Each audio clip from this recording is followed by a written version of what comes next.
Mi propio hijo me empujó por unas escaleras a los 68 años. Mientras mi cuerpo se recuperaba de los moretones, mi cuenta bancaria guardaba un secreto de 17 millones que ni él ni su ambiciosa esposa jamás imaginaron. Ahora, con una pluma en la mano y un plan en el papel, me preparaba para enseñar la lección más importante que un hijo puede aprender. Nunca subestimes a una madre silenciosa. Cuéntame en los comentarios. ¿Alguna vez has visto a alguien ser subestimado por su edad?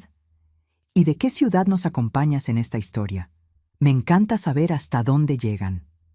Fue un jueves de otoño cuando mi vida cambió para siempre. Las hojas caían afuera, doradas y relucientes, mientras yo caía dentro de mi propia casa. Una caída que, a diferencia de las hojas, no tenía nada de natural ni de bonita. Pedro, mi único hijo, había estado diferente durante meses. Desde que se casó con Luisa, una agente inmobiliaria con sonrisas calculadas y ojos que nunca descansaban, algo había cambiado en él. Poco a poco, mi presencia en la casa donde vivíamos juntos, la casa que construí con el sudor de mi trabajo como médica durante más de 4 décadas, pasó de ser bienvenida a tolerada y luego a un inconveniente. Esa mañana, sus susurros en la cocina cesaron cuando entré. Ya estaba acostumbrada a eso. Me encogí como aprendemos a hacer con la edad, tratando de ocupar menos espacio, de hacer menos ruido. Me serví café en silencio, observando cómo Luisa cerró rápidamente una carpeta al verme. «Mamá, necesitamos hablar sobre la casa», dijo Pedro, evitando mi mirada. Su tono era el que usaba para pacientes terminales en el hospital donde trabajaba. Suave, distante, preparándome para malas noticias. «Hemos encontrado un lugar maravilloso para ti», Luisa intervino, su sonrisa perfecta no llegando a sus ojos.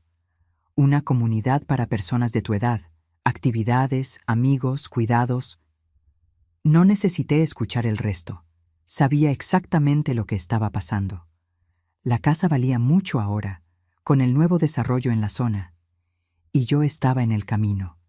«La escritura todavía está a mi nombre», respondí con calma, tomando un sorbo de café. «Y tengo la intención de mantenerla así por ahora». Vi la mirada que intercambiaron. No era la primera. Documentos míos que desaparecían, conversaciones interrumpidas cuando entraba en una habitación, el repentino interés de Luisa en organizar mis medicinas. Pequeñas señales que yo venía registrando en silencio.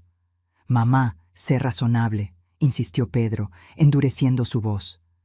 «No puedes cuidar esta casa sola. Te estás volviendo confusa a veces». Confusa. La palabra que usan cuando quieren decir inconveniente. Tomé mi taza y me dirigí a las escaleras. Necesitaba distancia, necesitaba pensar. Pero Luisa me bloqueó el camino. «Necesitamos resolver esto ahora, doña Elena», dijo ella, la máscara de paciencia deslizándose. «Ya hemos encontrado un comprador». Me detuve, sorprendida por la audacia. «¿Están vendiendo mi casa sin mi consentimiento?» Pedro se acercó por detrás. «Es por tu propio bien. Necesitas firmar algunos papeles. Hoy».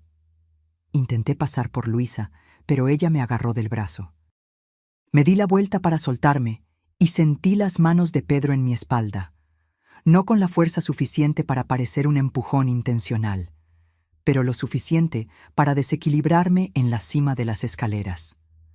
Recuerdo que el mundo giraba, la sensación de vacío, el impacto de cada escalón contra mi cuerpo. Al final de la caída, miré hacia arriba y los vi a los dos en la cima de las escaleras, con los ojos muy abiertos, no por preocupación, sino por cálculo. «Mamá se cayó», gritó Pedro, a nadie en particular, construyendo su coartada. «Fue un accidente». Pero no bajaron de inmediato. Primero, Luisa apartó a Pedro, susurrándole algo. Cuando finalmente vinieron, sus rostros ya estaban compuestos en expresiones de preocupación, perfectas, ensayadas. «No te muevas, mamá», dijo Pedro, ahora en modo médico. «Podrías haberte roto algo». No me rompí. Algunos moretones profundos, un corte en la ceja, un esguince en la muñeca. Nada comparado con la fractura en la confianza que tenía en mi único hijo. «Te llevaré al hospital», dijo, más una declaración que una pregunta. «No», respondí con una firmeza que lo sorprendió. «Voy a salir por unas horas. Necesito pensar». Conseguí levantarme sola, ignorando el dolor que irradiaba desde mi cadera. Tomé mi bolso y las llaves del coche. «Mamá, no estás en condiciones de conducir», argumentó Pedro con una nota de pánico en su voz. Lo ignoré y salí por la puerta principal. Lo que él no sabía es que yo ya tenía un plan de emergencia. Desde hacía meses sentía que algo andaba mal, que estaban tramando algo. Así que me preparé. Reservé una habitación en un pequeño hotel en la ciudad vecina, donde nadie me conocía. Y lo más importante, 3 meses antes había transferido la mayor parte de mi dinero a una cuenta que solo yo controlaba. Conduje lentamente hasta el café al lado del hospital donde trabajé durante décadas. El dolor era intenso, pero la claridad mental lo compensaba. Marina, la camarera que me conocía desde que era una pasante de enfermería, abrió los ojos al ver el corte en mi ceja. «Doña Elena, ¿qué le pasó?» «Me resbalé», respondí simplemente. No estaba lista para poner en palabras lo que había sucedido. «Un café bien cargado, por favor». Ella trajo el café y un kit de primeros auxilios, limpiando delicadamente el corte mientras yo bebía. No hizo más preguntas. Solo dejó un sándwich que no pedí en la mesa y me apretó el hombro antes de alejarse. En ese momento, sentada en ese café familiar, con el rostro lastimado y el corazón roto, tomé mi decisión. No sería una víctima, no sería desechada. Lo que Pedro y Luisa no sabían, lo que nadie sabía, era que durante mi carrera invertí sistemáticamente en propiedades médicas, clínicas y laboratorios. Como viuda de un profesor universitario, todos presumían que vivía modestamente de su pensión y de mi jubilación como médica. La verdad, había acumulado una fortuna de 17 millones, cuidadosamente invertidos y protegidos. Tomé mi celular y llamé a Jaime Méndez, mi abogado y amigo de confianza desde hacía 30 años. «Jaime, necesito verte hoy. Es urgente». 3 horas después, me senté en su oficina, explicando con calma lo que había sucedido mientras él tomaba notas. Su rostro se endurecía. «Elena, esto es agresión», dijo finalmente. «Podemos presentar una denuncia». «Aún no», respondí. «Primero, quiero asegurarme de que nunca más puedan tocar nada que me pertenezca». Pasé la noche en el hotel que había reservado, tomando analgésicos para el dolor físico y planeando cada paso para lidiar con el dolor emocional. A la mañana siguiente, cuando Pedro me llamó frenéticamente, atendí con una calma que lo desconcertó. «Estoy bien», dije, cortando sus disculpas ensayadas. «Regresaré cuando esté lista». Al día siguiente, me desperté con el cuerpo adolorido. Cada movimiento era un recordatorio de esos breves segundos en las escaleras, de esas manos en mi espalda. Pero mi mente estaba clara, enfocada. Tomé un largo baño, dejando que el agua caliente aliviara el dolor en los músculos magullados mientras organizaba mis pensamientos. Jaime llegó al hotel puntualmente a las 9 a.m., llevando un portafolio de cuero y una expresión sombría. Nos sentamos en la pequeña sala de estar de la suite, y él abrió una laptop donde ya había preparado varios documentos. «Elena, quiero que lo pienses con cuidado», dijo, su tono profesional enmascarando la preocupación. «Lo que propones es sustancial». «Llevo meses pensando en esto, Jaime, solo que no imaginé que llegaría a este punto».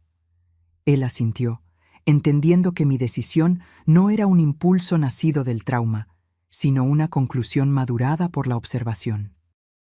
Durante años había visto a Pedro cambiar, volviéndose más distante, más influenciable bajo la mirada ambiciosa de Luisa, pequeñas traiciones que se acumulaban como gotas de agua, hasta que el empujón fue solo la última gota que colmó el vaso. «Entonces, a trabajar», dijo Jaime, pasándome documentos para firmar. Primero, transferimos oficialmente la propiedad de la casa a una fundación que acababa de crear, la Fundación Nuevos Comienzos, destinada a apoyar a mujeres mayores de 60 años en situación de vulnerabilidad. La casa sería la sede de la fundación, con espacio para oficinas y alojamiento temporal. Luego, actualizamos mi testamento, eliminando a Pedro como beneficiario principal y dejándole solo una pequeña anualidad, suficiente para que no pudiera impugnar legalmente, pero una fracción de lo que esperaba heredar. Finalmente, creamos un poder notarial para decisiones de salud, nombrando a Jaime y a mi antigua colega del hospital, la doctora Carmen Oliveira, como responsables de decisiones médicas en caso de que yo no pudiera tomarlas. Pedro ya no tendría el poder de decidir sobre mi salud o mis internaciones. ¿Y qué hay de la evidencia del incidente?, preguntó Jaime con cautela. Sonreí, sintiendo una mezcla de tristeza y determinación. Tengo algo que no esperaban. 2 meses antes, preocupada por objetos que desaparecían y conversaciones sospechosas, instalé discretamente cámaras de seguridad en la casa. No era paranoia, era experiencia. En 40 años como médica, aprendí a reconocer las señales de abuso contra ancianos. Nunca imaginé que aplicaría ese conocimiento a mi propia vida. Las cámaras lo capturaron todo, expliqué, entregándole a Jaime un pequeño pendrive. El empujón, la conversación de ellos después, la demora en socorrerme, todo. Jaime vio el video en silencio, su rostro se endurecía. Cuando terminó, cerró la laptop con un movimiento decidido. Esto lo cambia todo, Elena. Tenemos evidencia concreta. No quiero presentar una denuncia. Aún, expliqué. Quiero que ellos sepan que tengo esto, que entendieron lo que hicieron, que se den cuenta de las consecuencias. Después, decidiremos los próximos pasos. Jaime no parecía convencido, pero respetó mi decisión. Antes de irse, tomó mis manos entre las suyas. Ten cuidado. La gente desesperada hace cosas desesperadas. Esa tarde, contraté una empresa de mudanzas para retirar mis pertenencias personales de la casa, ropa, documentos, objetos sentimentales. Les di instrucciones de ir cuando Pedro estuviera en el hospital, durante su turno. También contraté una empresa de seguridad para cambiar las cerraduras después de la mudanza de mis pertenencias. Mientras esto sucedía, alquilé un cómodo apartamento en el centro de la ciudad, cerca del parque donde solía caminar todas las mañanas. Un nuevo comienzo, en mis propios términos. Mi celular no paraba de sonar. Pedro, Luisa, incluso amigos en común que claramente habían escuchado una versión editada de los eventos. No atendí ninguna llamada. En cambio, envié un único mensaje a Pedro. Estoy bien, me quedaré en otro lugar por ahora. Te pido que respetes mi espacio. La respuesta llegó casi al instante. Mamá, por favor, nos estás asustando. Fue un accidente. Necesitamos cuidar de ti. No respondí. Esa palabra, accidente, ahora tenía un sabor amargo. Los accidentes no son precedidos por planes de vender la casa sin consentimiento. Los accidentes no son seguidos por susurros calculadores antes de ofrecer ayuda. Al día siguiente, recibí una llamada de Marina, la camarera del café.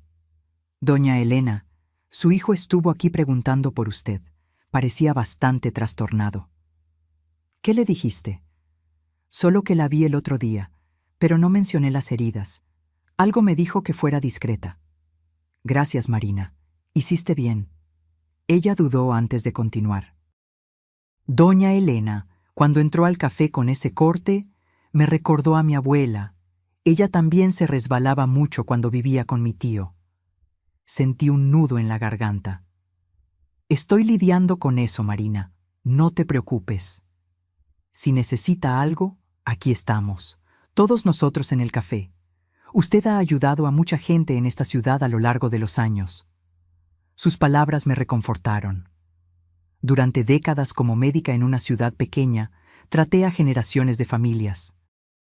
Acompañé nacimientos, enfermedades, recuperaciones y, sí, muertes.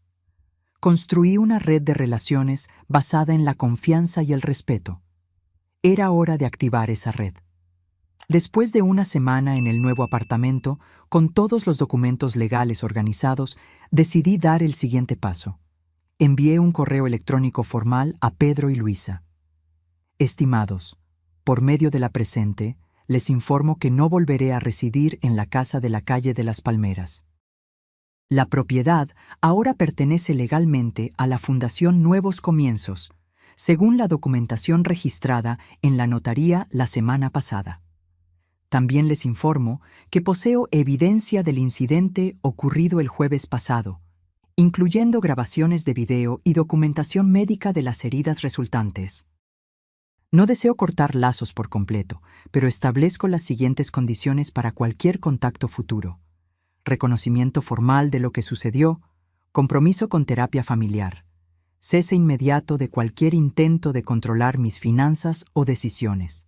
Atentamente, doctora Elena Campos.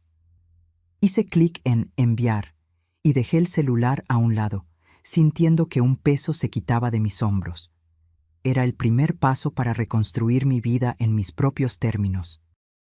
Ya no era invisible, ya no era desechable, ya no era silenciada. Esa noche miré por la ventana de mi nuevo apartamento hacia la ciudad que conocía tan bien. Las luces parpadeaban como estrellas terrenales, familiares y sin embargo diferentes desde esta nueva perspectiva. Sentí una extraña paz, no la paz de la resignación, sino la de la determinación. Lo que Pedro y Luisa aún no sabían es que mi patrimonio era mucho mayor de lo que imaginaban. Los 17 millones ahora estaban protegidos en fondos fiduciarios, empresas y la nueva fundación, y apenas estaba comenzando. La respuesta de Pedro llegó antes del amanecer, un correo largo y confuso, alternando entre negación, ira y súplica. Negaba haberme empujado intencionalmente, alegando que yo había malinterpretado un gesto de apoyo. Me acusaba de ingratitud después de todo lo que él había sacrificado para cuidarme. Y finalmente me imploraba que volviera a casa, prometiendo que lo resolveríamos todo. No había mención a las grabaciones ni a mis condiciones. Ni una palabra sobre la fundación o la transferencia de la casa. Era como si hubiera leído un correo electrónico completamente diferente, un reflejo perfecto de cómo me había estado escuchando en los últimos años. Luisa no respondió directamente. En cambio, comenzó una campaña silenciosa entre nuestros conocidos en común. Amigos llamaban preocupados, diciendo que habían oído que yo estaba confusa, tal vez sufriendo de demencia precoz, que Pedro estaba devastado con mi condición y mi comportamiento errático. Yo escuchaba pacientemente, agradecía la preocupación y luego, con calma, los invitaba a tomar un café en mi nuevo apartamento. Cuando venían, y la mayoría lo hizo, movida por la curiosidad o la genuina preocupación, no encontraban a una anciana confusa, sino a la misma médica articulada y perspicaz que conocían desde hacía décadas. Carmen, mi colega de residencia y amiga de 40 años, fue la primera en visitar. Trajo flores y una mirada desconfiada. Luisa me llamó, dijo, mientras yo servía té en el pequeño balcón. Dijo que estabas teniendo episodios. Sonreí poniendo la tetera sobre la mesa. ¿Qué tipo de episodios exactamente? Paranoia, agresividad, confusión. Carmen estudió mi rostro mientras hablaba, sus ojos de médica evaluando clínicamente. En respuesta, abrí mi laptop y le mostré las grabaciones. El empujón, la conversación susurrada en la cima de las escaleras mientras yo gemía en el suelo, los días de comentarios condescendientes y manipulaciones sutiles que precedieron al incidente. Cuando terminamos de ver, Carmen estaba pálida. Dios mío, Elena. ¿Por qué no me lo contaste antes? Porque es mi hijo, respondí simplemente. Quería creer que estaba imaginando cosas, quería estar equivocada. Ella me tomó la mano. ¿Qué puedo hacer? Sé mi testigo. Cuando la gente pregunte, di la verdad. No estoy senil, no estoy confusa. Me estoy protegiendo a mí misma. Carmen hizo más que eso. Como médica respetada en la comunidad, su palabra tenía peso. En cuestión de días, la narrativa cuidadosamente construida por Luisa comenzó a desmoronarse. En la segunda semana en mi nuevo hogar, recibí una llamada inesperada del doctor Soares, director del hospital donde Pedro trabajaba y mi antiguo jefe. «Elena, necesitamos hablar sobre Pedro», dijo sin preámbulos. «¿Qué pasó, Roberto?» «Él está desestabilizado. Ha cometido algunos errores en el trabajo. Nada grave aún, pero estoy preocupado. Y hay rumores circulando sobre lo que pasó entre ustedes». Suspiré profundamente. «Los rumores son ciertos, Roberto. Tengo evidencia». Silencio al otro lado de la línea. Luego, ¿tienes la intención de hacerlo público? No es mi intención perjudicar su carrera. Solo quiero vivir en paz y seguridad. Entiendo. Otra pausa. Le sugerí que tomara una licencia, para buscar ayuda. Si puedes posponer cualquier acción legal hasta que veamos si responde al tratamiento. Cerré los ojos, sintiendo ese antiguo dolor materno, el deseo instintivo de proteger a mi hijo, incluso cuando me lastimó. Esperaré, Roberto. Pero no puedo prometer por cuánto tiempo. Después de colgar, me quedé mirando por la ventana, observando a las personas pasar abajo, cada una llevando sus propias historias invisibles. ¿Cuántas de esas personas sonriendo escondían dolores como el mío? ¿Cuántas habían sido traicionadas por aquellos que se suponía que las amaban? Fue en ese momento que decidí expandir el alcance de la Fundación Nuevos Comienzos. No sería solo un refugio temporal, sino un centro de recursos completo: asistencia legal, consejería, planificación financiera, todo dirigido a mujeres ancianas en transición. Mujeres como yo, pero tal vez sin los recursos que yo tenía. Al día siguiente, programé una reunión con Jaime para discutir los detalles legales y financieros. Mientras preparábamos la documentación, recibí un ramo de flores. La tarjeta solo decía: «Por favor, encuéntrame. Necesito explicar. Pedro». No respondí. Las flores se marchitaron en el vestíbulo de entrada. 3 días después, apareció en el café donde solía desayunar. Parecía abatido, con ojeras profundas y la barba sin afeitar. Tan diferente del médico siempre impecable que orgullosamente presentaba a sus colegas. «Mamá», dijo de pie junto a mi mesa, pareciendo inseguro sobre si podía sentarse. «Pedro», respondí con calma, señalando la silla frente a mí. Se sentó, mirando nerviosamente a su alrededor como si temiera ser reconocido. «Necesitamos hablar. Te escucho. En privado. Estamos bien aquí». Tomé un sorbo de café, manteniendo mis ojos en los suyos. Bajó la voz. «¿Qué estás haciendo? Esas historias que estás difundiendo. La casa». «No estoy difundiendo historias, Pedro. Estoy diciendo la verdad, y en cuanto a la casa, ahora sirve a un propósito mayor. Es nuestra casa familiar». «Era mi casa», corregí suavemente. «Comprada con mi dinero, mantenida con mi trabajo. Tienes tu propia casa con Luisa». Se pasó la mano por el cabello, un gesto nervioso que reconocí de su infancia. «Mira, sé que hubo un malentendido. Nunca quise lastimarte. Fue un accidente. Te resbalaste. Tengo las grabaciones, Pedro». Mi voz seguía siendo tranquila, pero firme. Del empujón, de la conversación después, de todo. Su rostro palideció. «¿Qué grabaciones? ¿Nos estabas espiando?» Me estaba protegiendo, y fue bueno que lo hiciera. Miró a su alrededor de nuevo, ahora claramente incómodo. «¿Qué quieres? ¿Dinero? ¿Es eso?» La pregunta me golpeó como una bofetada. Mi propio hijo pensaba que lo estaba chantajeando. «Quiero que busques ayuda, Pedro, para tu comportamiento, para tu ira, para esta persona en la que te has convertido, que apenas reconozco». «No necesito ayuda». Su voz se elevó, atrayendo miradas. «El doctor Soares no está de acuerdo. Me llamó preocupado por tus errores en el hospital». Pedro se puso rígido. «¿Hablaste con mi jefe? ¿Estás tratando de arruinar mi carrera también?» «Él me buscó, no al revés. Está preocupado como yo lo estoy». Esto es ridículo, te estás comportando como una anciana vengativa. Esas palabras debieron haber dolido, pero en cambio confirmaron lo que ya sabía. Este hombre sentado frente a mí ya no era el niño que crié. Creo que ya no tenemos nada más de qué hablar, Pedro. Puse dinero sobre la mesa para pagar mi café. Cuando estés listo para asumir la responsabilidad de lo que hiciste y buscar ayuda, sabes cómo encontrarme. Me levanté para irme, pero él me agarró la muñeca. No hemos terminado, no puedes simplemente quitarme todo así. La casa, tu herencia. Miré su mano en mi muñeca, luego a sus ojos. Suéltame, Pedro. Ahora. Algo en mi voz, o tal vez en las miradas de los otros clientes, hizo que me soltara. Salí del café sin mirar atrás, sintiendo su mirada furiosa en mi espalda. La noticia de la transformación de la casa en sede de la Fundación Nuevos Comienzos se extendió rápidamente por la ciudad. Era el tipo de chisme que a la gente le encanta compartir.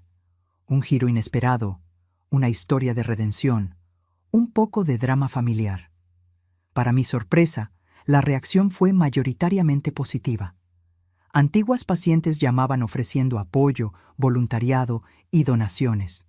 Colegas médicos se ofrecían a dar consultas gratuitas para las futuras residentes. Incluso los medios locales mostraron interés, con el periódico de la ciudad queriendo hacer un reportaje sobre la iniciativa. Luisa, por supuesto, tenía una perspectiva diferente. Una semana después de mi encuentro con Pedro en el café, apareció en la oficina provisional de la fundación, donde yo trabajaba con 2 trabajadoras sociales recién contratadas. «Necesitamos hablar», dijo, ignorando por completo a los demás en la sala. Pedí a las asistentes que me disculparan y la llevé a una pequeña sala de reuniones. Estaba impecablemente vestida como siempre, pero había algo desaliñado en sus ojos, una desesperación mal contenida. «¿Qué quieres, Luisa?» «Quiero que pares con esto.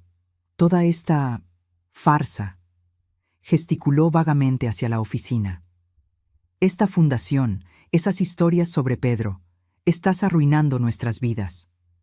Mantuve mi voz tranquila, como hacía con pacientes agitados. «No es una farsa.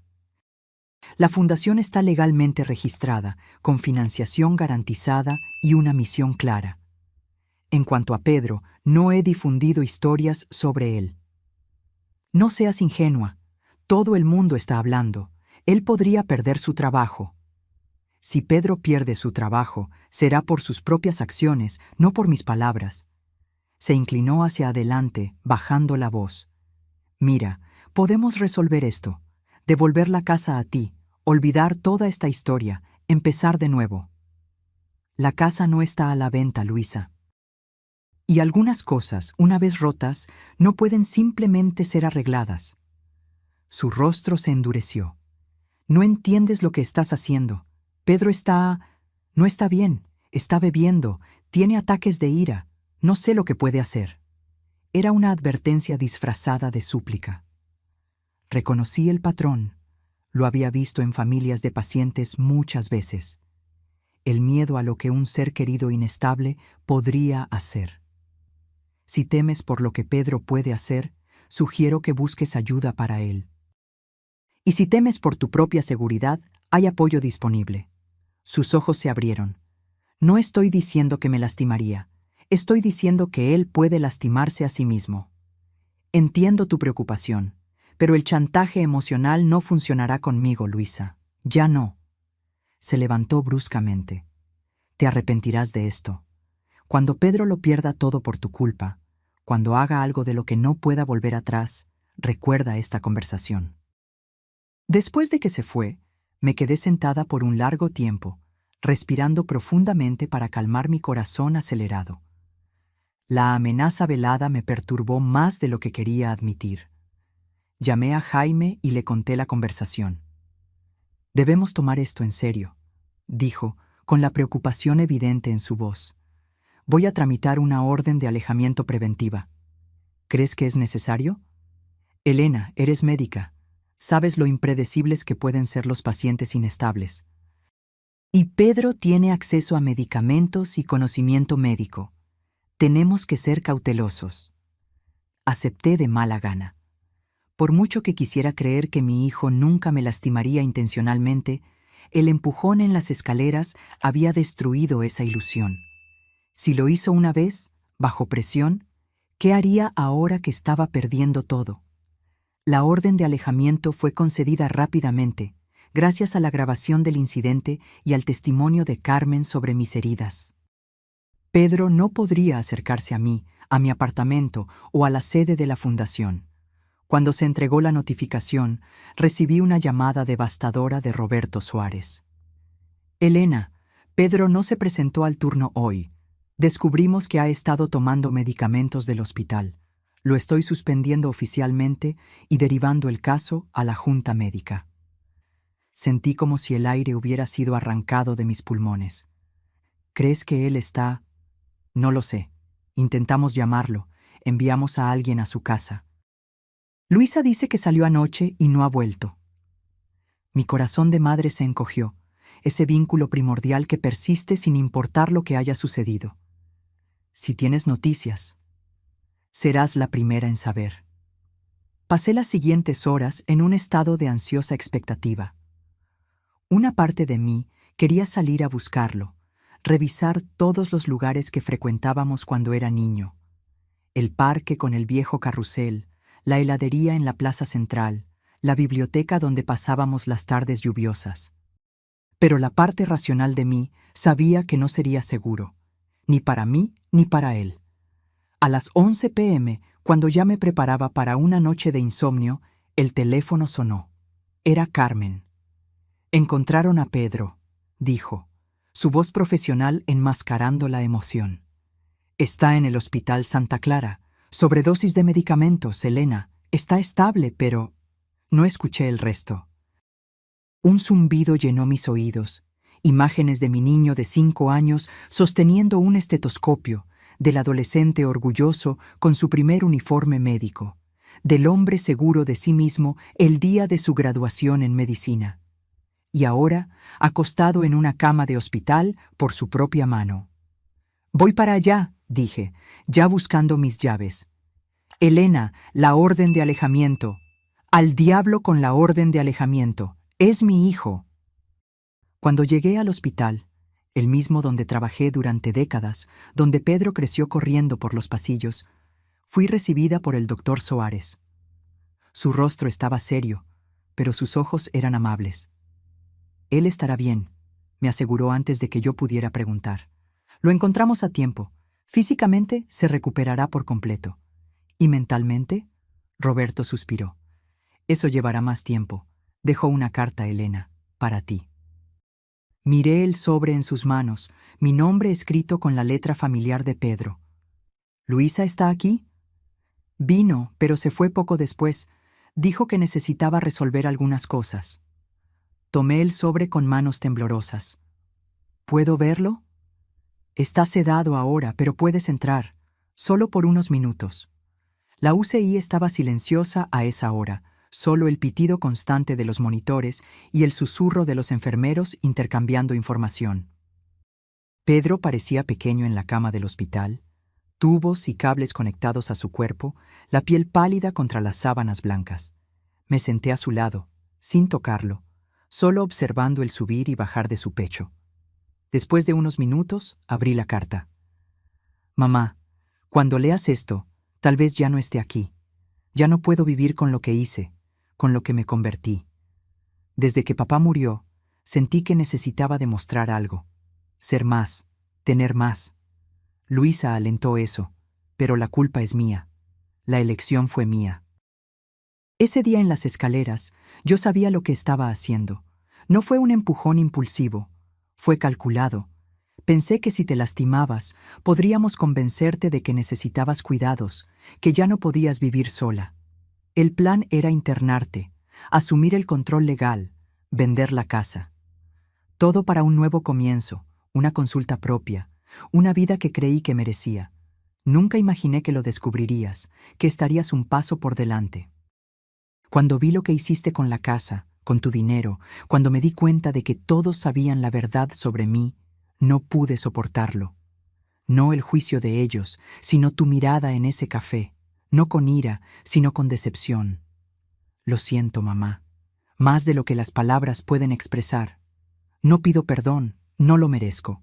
Solo quiero que sepas que, al final, entendí lo que intentabas enseñarme todos estos años. Sobre la integridad, sobre cuidar de los demás, sobre ser un hombre mejor que tus ambiciones. Demasiado tarde para mí, pero tal vez no para aquellos a quienes ayudarás con la fundación. Usa mi fracaso como ejemplo. Cuenta mi historia si ayuda a alguien. Con amor, a pesar de todo, Pedro doblé la carta lentamente, las lágrimas empañando mi visión.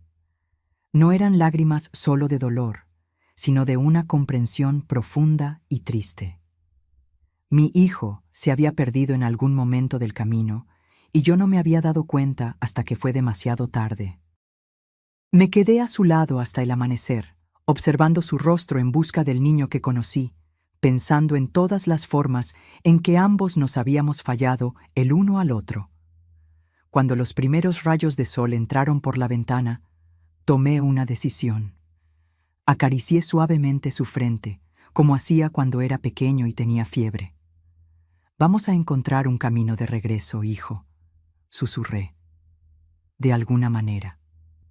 Los siguientes 3 meses fueron un viaje difícil para todos nosotros.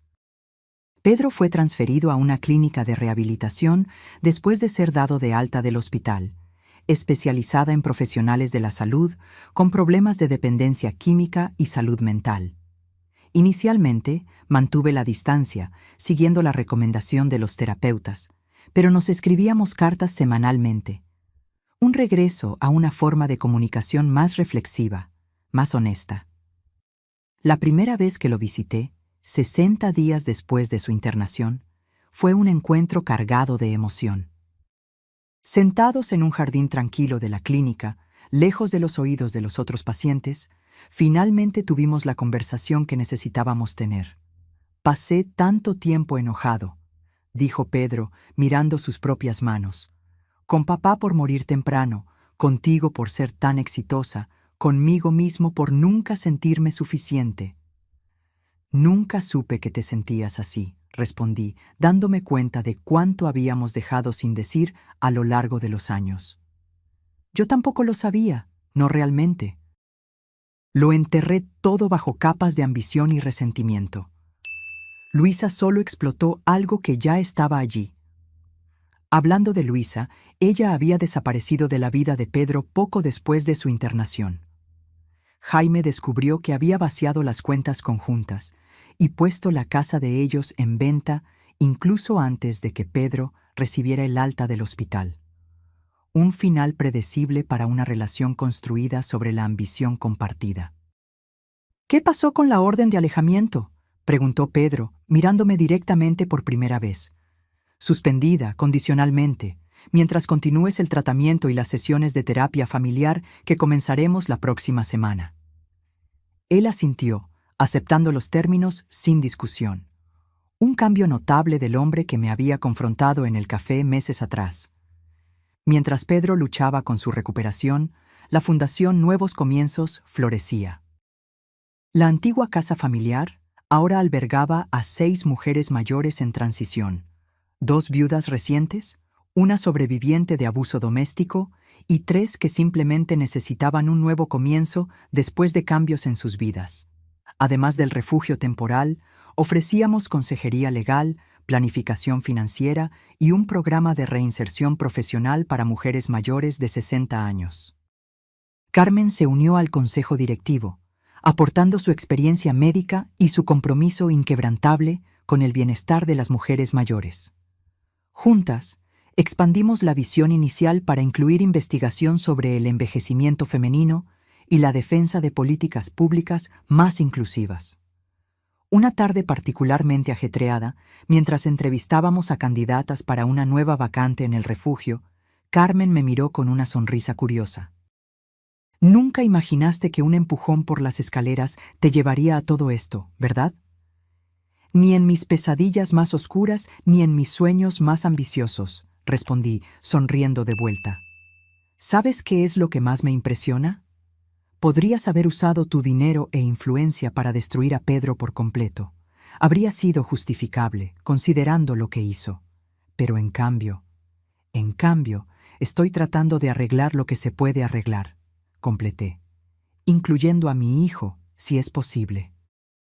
La verdad es que la ira inicial había dado paso a algo más complejo. No exactamente perdón, aún no, pero una comprensión más profunda. Pedro era producto no solo de sus propios fracasos, sino también de los míos, de nuestras dinámicas familiares no resueltas, de presiones sociales que valoran el éxito material por encima de la integridad. Ninguno de nosotros es solo una cosa, víctima o agresor, héroe o villano. Todos estamos compuestos de elecciones, algunas de ellas terribles, algunas nobles, la mayoría en algún lugar intermedio.